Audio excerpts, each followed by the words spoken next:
Welcome back, Panther fans. I'm David Brown here with Ryan Graham, Hey, y'all. Tim Thurber, Hello. and this is State of Atlanta. Oh, and no beverage. Liquor evening. All Just right, Tim. vodka in a cup. I got vodka in a cup too. I do not have a Double fizzy- dipping. I don't have a fizzy beer beverage. You got to buy some of those canned liquor drinks just for the pre-show. Just for the pre-show. Well, it sounds like to me you must have had a very successful holiday if you have zero beer in the house come Tuesday. It's a good time? Just no beer. That's it. Just All that's up at my mom's place. Lots of cocktails. Lots of cocktails. Mom. Yeah. You guys stay warm over the holiday? It was the weekend. It was cold and shit. I don't know if you guys heard that. No one was talking about it, how cold it was. I mean, it was pretty freaking cold. I was at my grandpa's house, who keeps the heat up to like 80 degrees in the house or something. So I was fine. I was getting sweated out. You still go outside, right? I mean, you got to go out for a refresher every now and again. Got to cool off. His power bill. Cool off. That's right. His power bill is going to be like $1 gajillion after this weekend. We tried it. We tried to turn it down. We tried to sneak and turn it down. He sneaks and turns it back up. Yeah. No, we were chilling. I did do the whole put my beer. I bought the beer for the weekend and I just put it outside because like there's no reason to go ahead and like stock the fridge right now because it'll just stay cold. I didn't load up the last 30 pack until this morning or this afternoon into the cooler, which is I now remember when I was in right college here. and going to like house parties and stuff, and like I was always pretty good about finding room in the fridge for my beer, but loving the cold weather because I could just be like, I'll just leave this out on the back porch and whatever. Exactly. All good. Good to go. All right. Well, let's get into some Georgia State stuff. We are starting conference schedule and basketball. Finished up the game against the out-of-conference schedule against Toccoa Falls. We were all three there together watching it on, what was it, a Wednesday at noon or whatever that was. Yeah, it was good to all be there. It was quiet and mostly boring game in general. It was an intimate game that we attended. It was good. We saw an open practice. We got to watch an open practice. It was good. That's all it was. I think we had over 20 points before they got their first point, right? And it was a free throw. It wasn't even like they went up by one. They didn't go up by one. They got 1 point. It was like 20-1. It was something ridiculous like that. I'm not sure if that's not exactly even a field right. goal. But I'm saying it's right, so it must be. That's just not how it works at all. They didn't score any points in the entire game, pretty much, right? It was. I mean, it was really bad to the point where you could see that they were like that. Our team was running plays and doing some things that they might not normally do. I feel like they were maybe just trying to feel it out and see what they could work out. This really was a practice. It felt like. So you want to say they were bored and they were trying to spice up the whole thing because they just got. No, I don't think they were bored. I think they took it very seriously, which was good to see. Because what was the final score? I mean, they put a. I'm looking that up because I wrote it down and I thought I was wrong. 91-52. Yeah, we won by 30. I don't remember. I mean, I know we won big, but I thought we were in the high 20s, low 30s thing. Not the 39 point win. That's how you do math, right? 39 points. That's and they were all like tiny except for the one ginormous guy they had who would give up on running to the other side of the court once he saw that like we were going to score anyway. Number 11. He seriously was just like, F it, I ain't going over there. They're coming back anyway. He's like they're gonna get a basket and come back. Let me go over here and just like take a breather. I guess the reason why I was so not impressed by the win was because someone had posted maybe on Panther Talk or somewhere that Toccoa Falls had lost their previous game by 70 points. So I expected us to score go up by more than 70 on them. So today, preparing for this, I went to go look and see what their last game was, to see if that was true or not, or just some BS that was put on the message board. And their media team is not nowhere near close to ours because they have not posted their last 4 scores. The last 4 not on, games. Like ESPN? Scores are overrated. It's Division II, so ESPN doesn't normally have those, or I haven't found them at all. But scores, Jesus. Well, I went to their website, and that was the amount of effort that I was going to put into it, and I just stopped at that point. I just thought it was really funny that their own media people had not even posted the scores from their prior 4 games, us being the last one of that. So And it was good. I It guess- was fine. I guess they're out for the year, and they'll update when they come back in January. I don't know. Yes, yeah. Whoever I guess they probably have kids doing it, and they're the students doing it. Like, no, we're out, so we're not gonna update these scores. Maybe they couldn't find them either. They're like, we have to wait till we get back to campus to find out what the scores are because no one posted on ESPN or anything.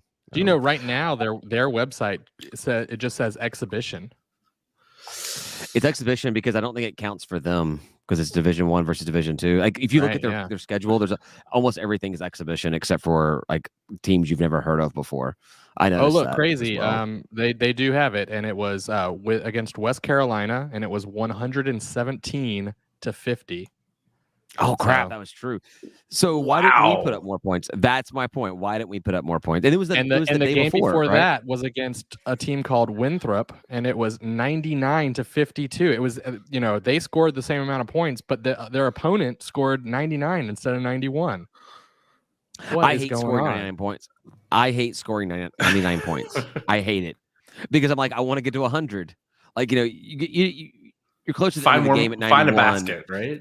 Yeah, but when we've had those games, we're right there at the cusp of getting 100, and then we get that ball back with 4 or 5 seconds left to go. We're at 99 points, and we just kind of slowly take the ball out, let the clock expire. I'm like, no, I want to get 100. I want the 3-digit score.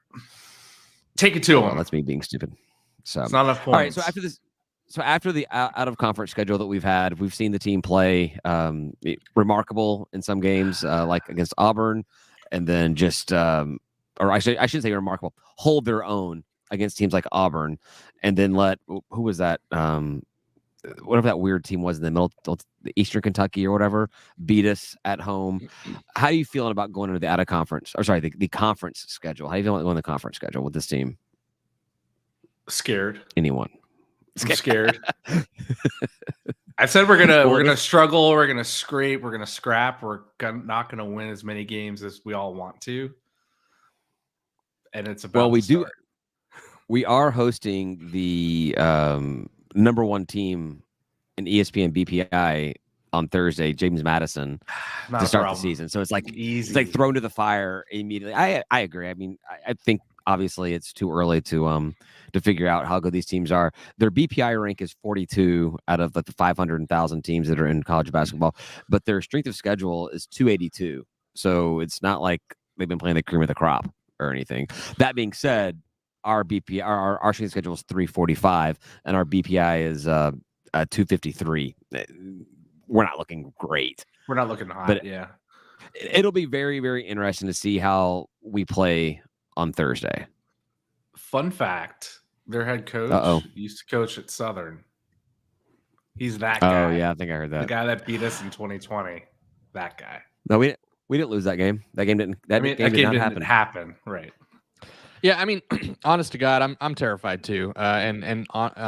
We have not shown that we can shoot under pressure at all. Just nothing. I mean, I guess we shot all right against Toccoa Falls, but there was like I said, it was practice.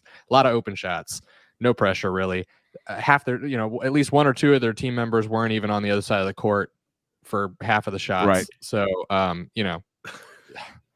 it's gonna be pretty rough going in if we don't figure out shooting. If ESPN BPI is accurate, I don't know, Dave. Did you look at it for every game? I did.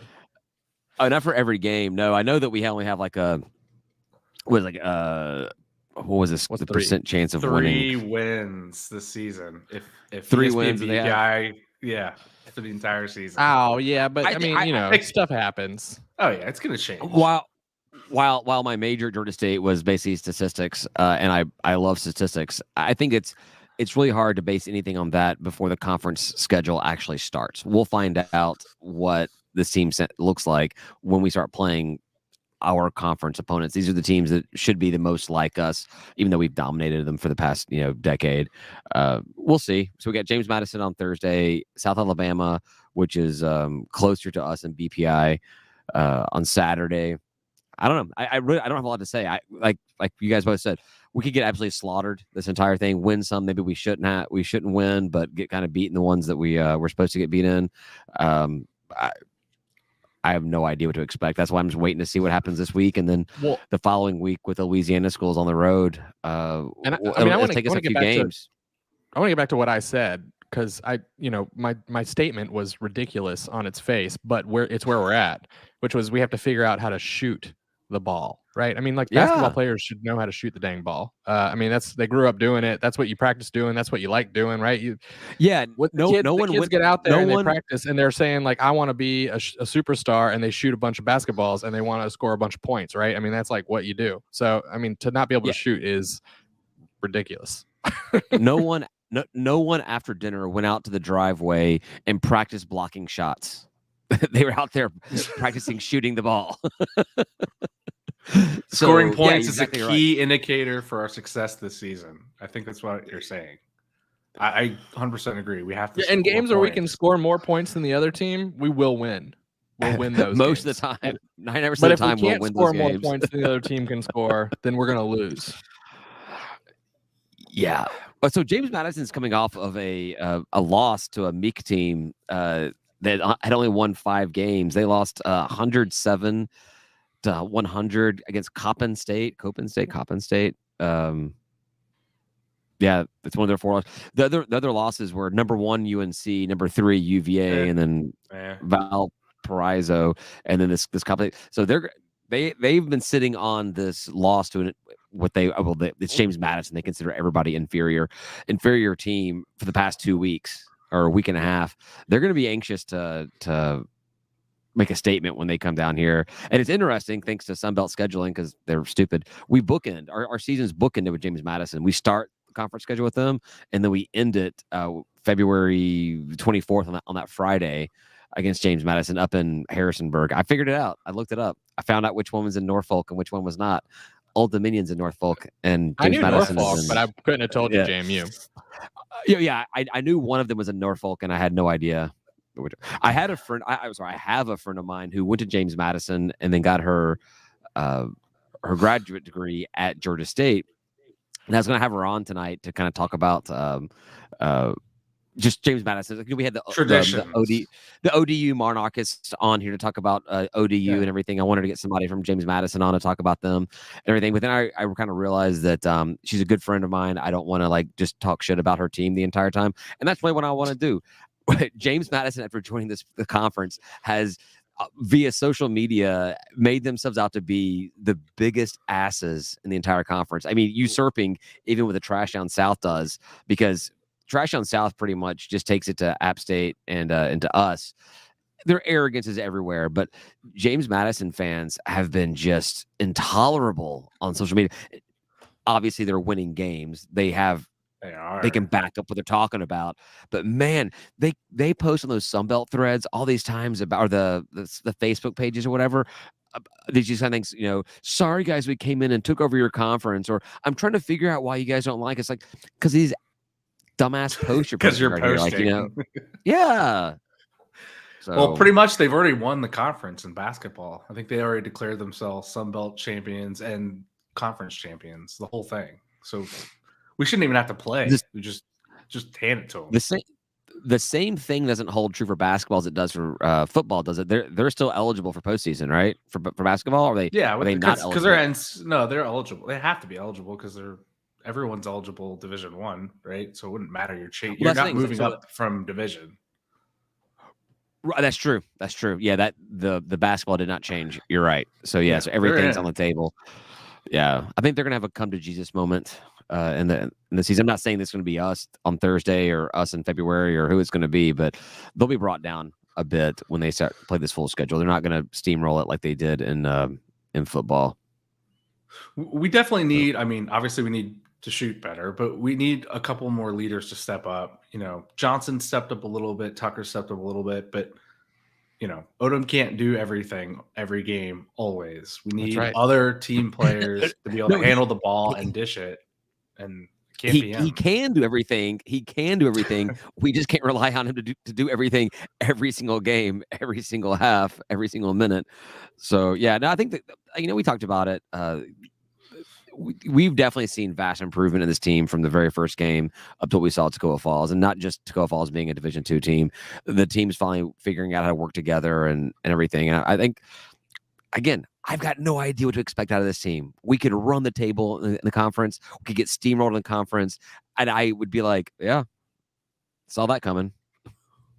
I think it's going to take us some time to build, just like the last 2 years. I feel like we're not going to be stable. I think to start the season, we had some key injuries pop up, and we've gotten some of those players back. They're starting to play a little better together, but it's still not enough games together as one cohesive unit to find that chemistry we need, just like last year and just like the year before. So I'm hoping by like early February, things start to click better. So January is probably going to be a little bumpy.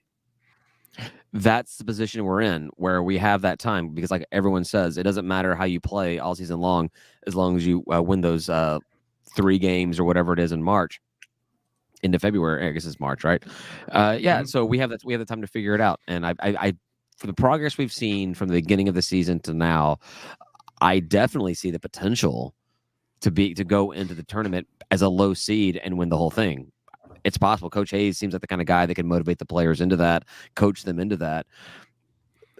But then again, the shooting thing, you've had your entire life to figure out how to shoot the basketball, and you're here at this level, Division I, and you're not doing it. So how do you change that much in the next 3 months? We'll see. I mean, so you have to imagine that they are better shooters than they've been playing. Otherwise, they wouldn't have gotten this far, right? I mean, like really, like you just could not have gotten to this level of basketball without better shooting prior to now.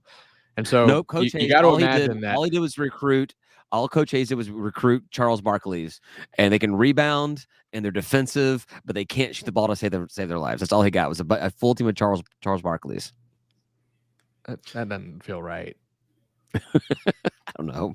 I think that's true. Can Charles Barkley not shoot? I don't know. Is that real? I mean, I feel like Charles Barkley can shoot better than a lot of people probably. Well, a lot of people, even in the NBA. Not a lot of people in the NBA. That was his thing, though, right, Tim? That was Charles Barkley's thing. He was great at defense, but he wasn't like that great of a shooter, right? He just was say him right. Defense. Yeah, you're right. Yeah. No, I got to imagine he can still shoot all right. Again, better the majority of the world, even now, weighing the 350 that he does. Yeah. Anyway, all right, go ahead. Yeah, continue. Rough going. Continue how. It isn't rough going. But Ryan, you made the pledge last week that we have got to tailgate hard for these Saturday games. We got 4 Saturday games coming up in conference, and you said we got to go hard. Tell me what the plan is for tailgating on Saturday this week. Hold down the fort, David. Hold down the fort. What? You're not going to be down there? I will be out of state. I'll be wearing my blue, but I won't be here. All right, Tim, you and me, we got this, right? We're going to be down there 2-3 hours before a tip-off. You're going to be there, right, Tim? I've only promised people 2 hours. I know, but maybe Tim's better than you at this. So, Tim, you got this. 2, 3, or 4 hours. Maybe. Huge maybe. Might be at a tailgate for the Peach Bowl. You guys. All right, I'll take care of it. I'll be down there. Might be a couple hours early. Too. Might have to find a shelter. But it's going to be in the 60s. It's not going to be like 11 degrees while we're there, so that'll be quite nice. Do you need do you need my tent? I can leave it out on the porch. I got my blue tent. I'll put a tent out All there. Right, cool. Yeah. I'm pretty sure that my truck is still packed up from the last tailgate at the for the football game. So I still have all some that stuff beers in there. The chili cook-off. I'm pretty sure there may be a cooler beer serving utensil or look, definitely a cooler beer in there. The good news for the basketball tailgates is expectations are not very high. I mean, I showed up to the last one with like literally a Kroger bag of beer and just sat in the parking lot. And I sat there for a while by myself. Maybe when Publix opens, we just tailgate inside the Publix lot. We just pull up there. I'll go in and get a 6-pack of beer, come out and drink that, and then walk over to the game. It's not the worst idea. I mean, until the public manager comes out and they're like, guys. He's like, do you want a beer, Lee? So do you think we'll have any problem with attendance on it being a December 31st, a New Year's Eve game? And then also all the bowl games that are going on. I think the bigger problem is it's a Georgia State game. That does seem to be the common thread in our attendance problems.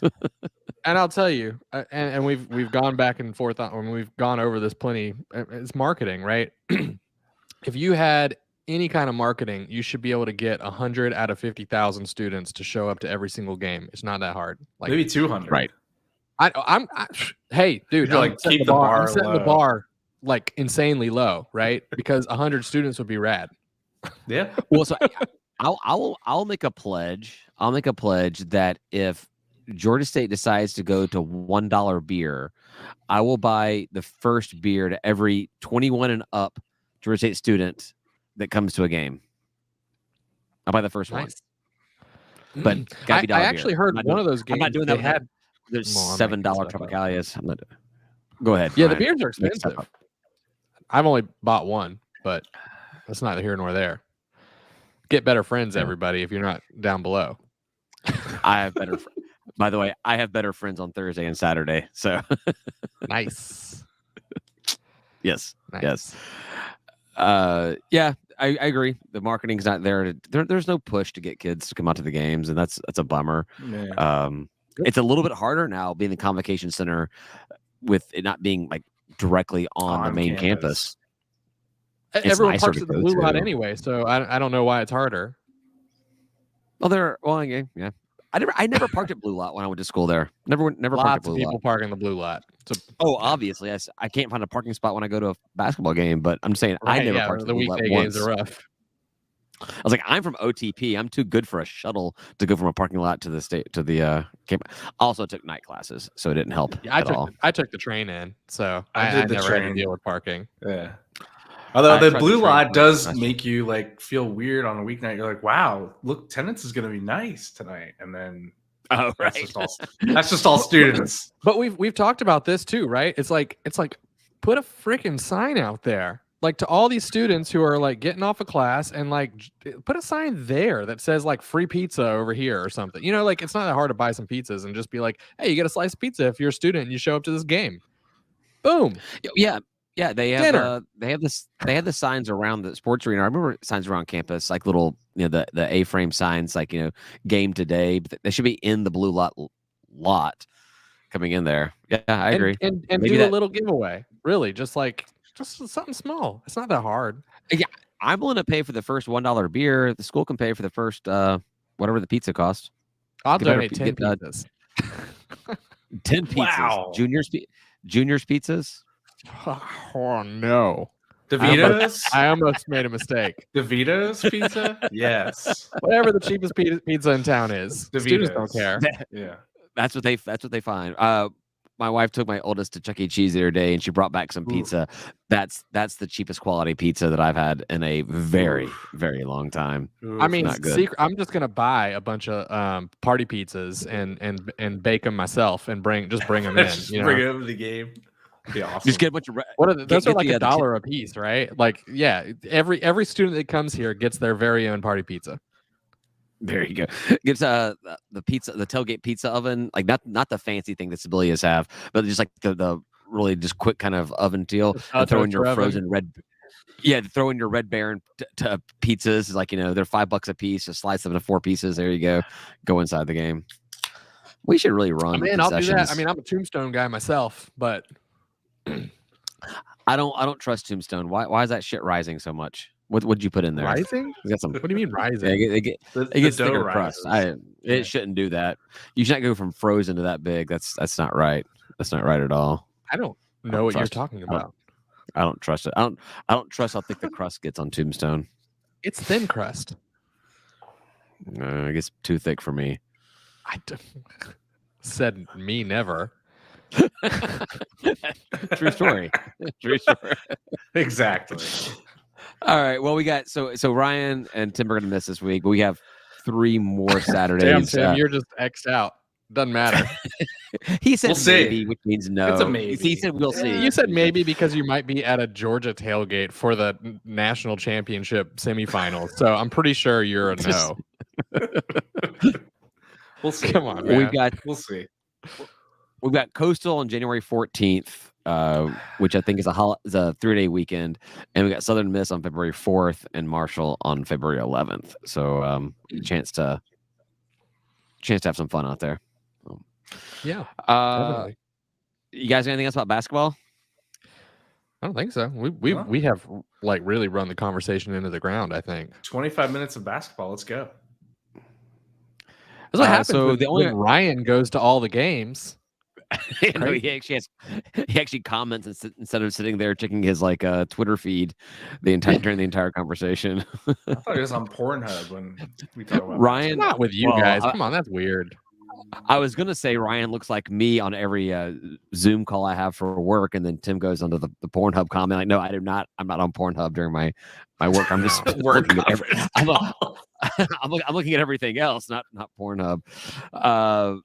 The only other thing, it was football. National Signing Day happened the Wednesday after we recorded last week.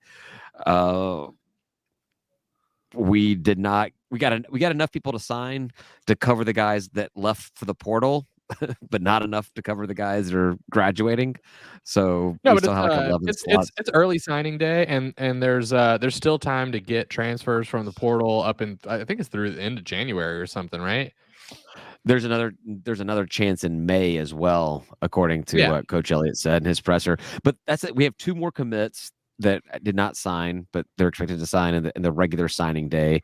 I think there's 11 scholarships, something like that. A dozen scholarships that are still available. The other thing. This is technically the early signing period. The traditional signing day is later, and we can still get high school kids during that time as well. So, but that's what I'm saying. We only have 2 commits. We only have 2 commits left that are interested at this point.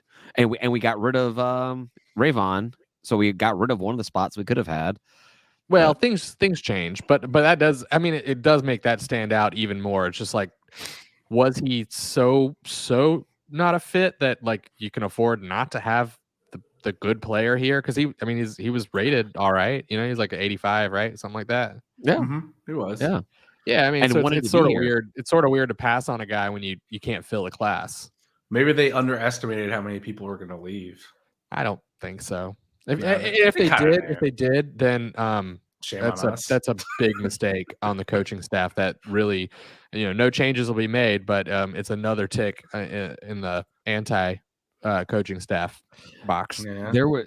There was kind of a dig that I think Coach Elliott gave towards the athletics administration, and his signing day presser. He said that something along the lines of, they're talking about the portal and how like dynamic the portal is and how quickly you got to respond to those types of things.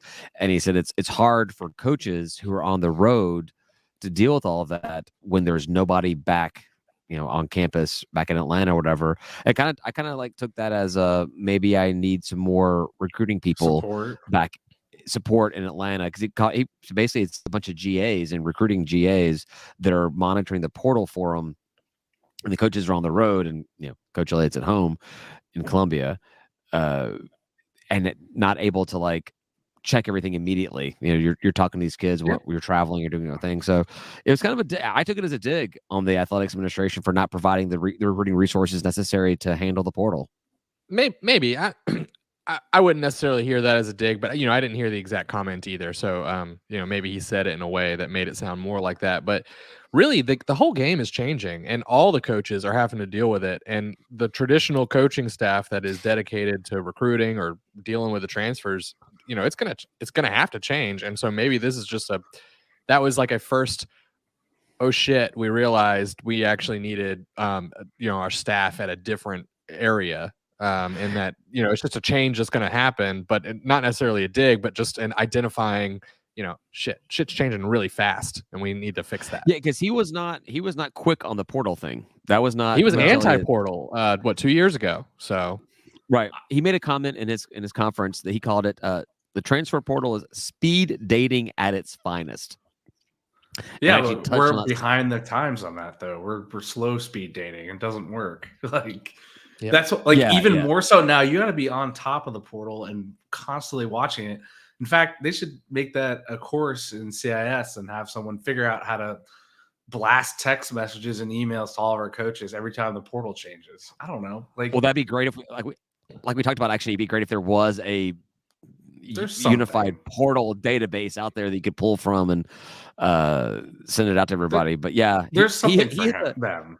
he hit the speed dating comment multiple times throughout his little speech. Went back to it a couple times, but we're still at the sign-up table, signing up to speed date.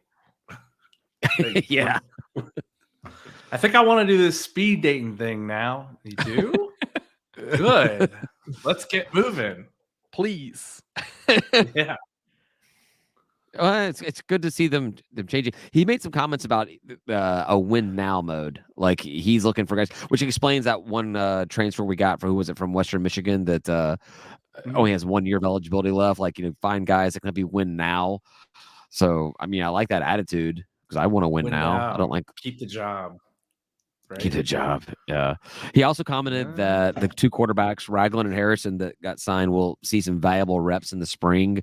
I don't know if that means that they're challenging for the job at all, but I would like to see some pressure behind Granger to make him feel like he's got to play a little bit better as well. Well, you know what? Even if they have quarterbacks behind him, I don't think he's going to feel any pressure because they already showed that they are not willing to play anyone for any reason behind him.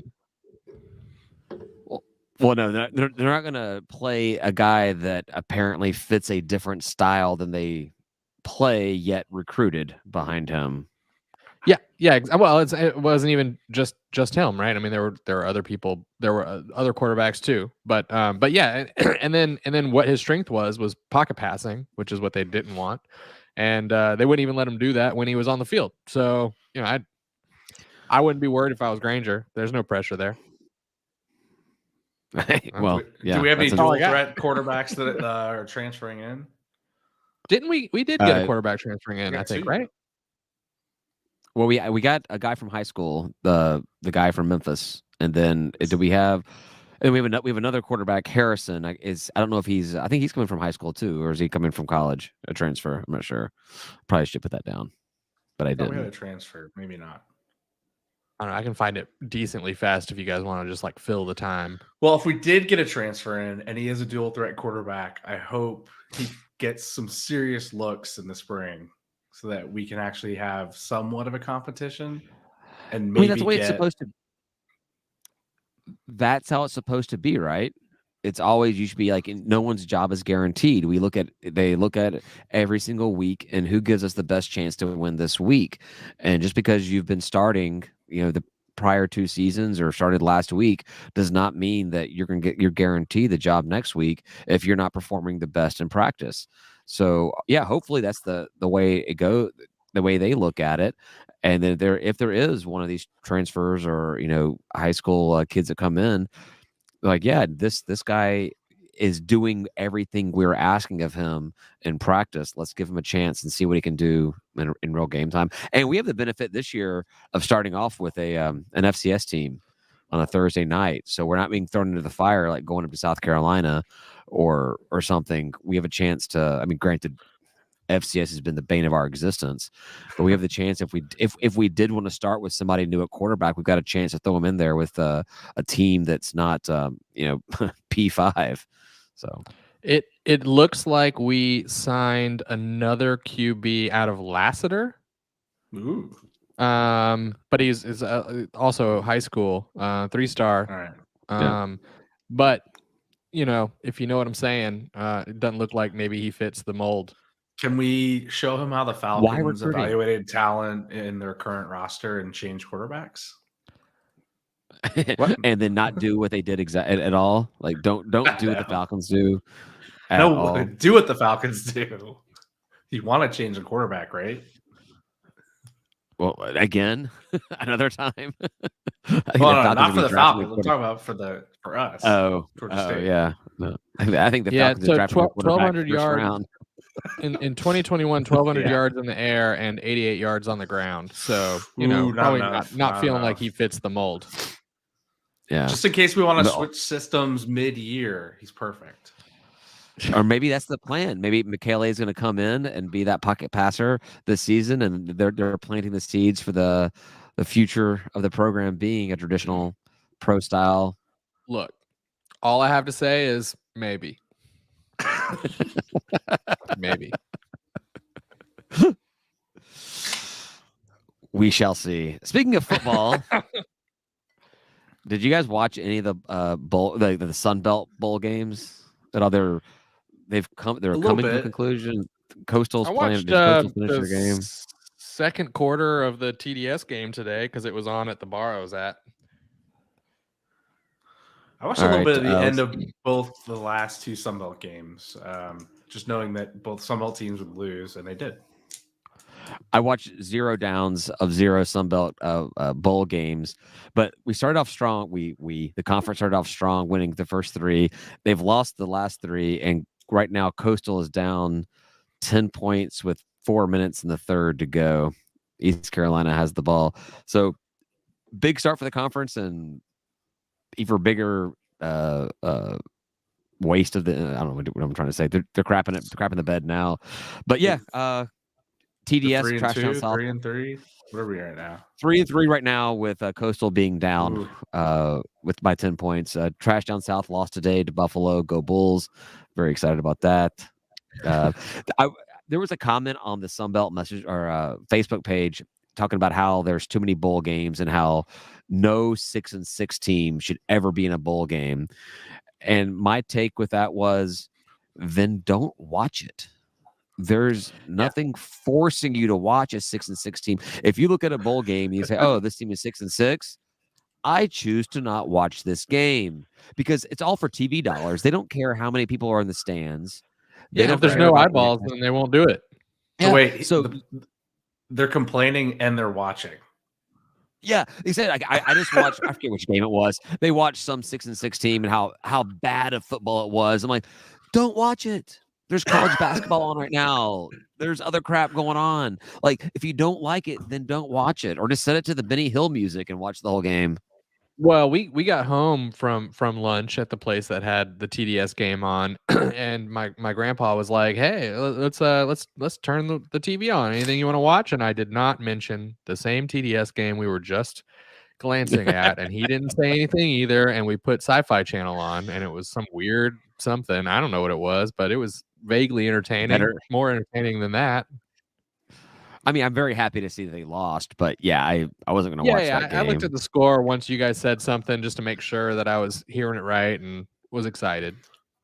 Yeah, I think I checked the score because someone said something in the first quarter, first half, or whatever, and I saw they were down, like, good, and then literally forgot about the game until somebody started posting about it. Tim, I think it was you. You texted about whether it was okay to make fun of them for having a losing season. I'm like, absolutely. And then John made a comment that they lost to the team whose quarterback they have. Like, the Buffalo quarterback transferred to Trash Down South last year and then lost against his team. Now that is some ultimate troll transfer portal shit. Like, we know we're going to play them in a bowl game next year. We're going to send you down there for your last year to tank the game for us. I did see some social media stuff where, and this is of course true, that the Trash Down South fans are saying that the refs gave the game to Buffalo. It was all like, all the calls. What happened? All the calls with the Bulls' way. Nothing went TDS's way. And I'm like, yeah, of course, because you guys have never just sucked on the field. It's always been someone else's fault, other than the winning team. That it is always somebody else's fault for them. They did get a targeting call that had to get reviewed to be enforced, and that was pro Southern. Yeah, no, they got a targeting call that was kind of weak. Whatever. Well, don't tell them that. They're always gonna whine. It's fine. Yeah, they are. That's all I got, guys. I mean, what if you were the Van Treese? Like, you're playing your old team and you can't beat them. It's gotta hurt, right? Yeah. I mean, there's a reason he left, I guess. Yeah. I have no feelings on that. No feelings of empathy at all, because he went to Trash Down South and he made the wrong decision. That's on you. That's it. I do wish the game was played like 2 days ago, so they could have gotten that same weather that they would have had in Buffalo. That 11-degree, 10-degree weather, and all the Buffalo guys be like, "Yeah, this is like we wear shorts to class like this." And TDS was like, Eagle Creek is frozen. So as much as I didn't like that, you can see the turd sitting upright. As much as I didn't like that our bowl game was on Christmas Day, I kind of wish there was a bowl game on Christmas Day. I did enjoy. There was one, wasn't there? Wasn't there a bowl game like a New Mexico State or some crap like that I don't at think night? so. I think there was a New Well, Mexico. the I don't Senior know. Bowl was last year. Yeah, I enjoyed, but I think I enjoyed our game being on Christmas Day last year because I was not at home. I was at a friend's house with COVID, and all I had to do was just sit on the couch and drink the entire time. I had to be like Mr. Dad all day on Christmas Day this year. So, Well, and I liked it because I do Christmas the day after Christmas every year. So I was like, shit, yeah, I'm going. Yeah, that I is mean, a win. to be fair, being Mr. Dad was building Spider-Man Legos with my kids. So, not worst day Nice. ever. Not so bad. Not worst day ever. Yeah, not worst day. I convinced Izzy. She got multiple Lego sets from her grandparents' house in Pennsylvania on the mom's side, and I was like, mom's not gonna be interested in helping you put those together. If you want to bring those over to my house, and so that's what we're doing. We can. My daughter's birthday is on Thursday, and she's doing a little craft day at the house, and Legos are part of it. And she was like, "Daddy, mommy does the crafts because she's better at crafts than you, but you can do Legos with me because you're better at Legos than mommy." And I'm like, "Oh, mommy's good at Legos." Ooh. I'm like, "But you're right. I'm better at Legos." Count it. Count it. All right. We're off track now, but we'll go over and move to the last call and try to talk about Legos because I got some cool Legos too. Yeah, thanks, Ryan, for listening. We will talk to you guys next week after we see how the Panthers do in the conference schedule. Look ahead to these Louisiana teams next week. Yeah, thanks for listening. We're going to do last call, talk some more, drink some more. You can find it on our Patreon page, free of charge, patreon.com/State of Atlanta. You get it early access if you join our Patreon, free of charge if you don't, or whatever that means. Access to our private group chat, discounts and merchandise. Consider joining our Patreon page, patreon.com/State of Atlanta. Thanks for listening. Have a happy new year and say goodbye, guys. Goodbye, guys. Peace.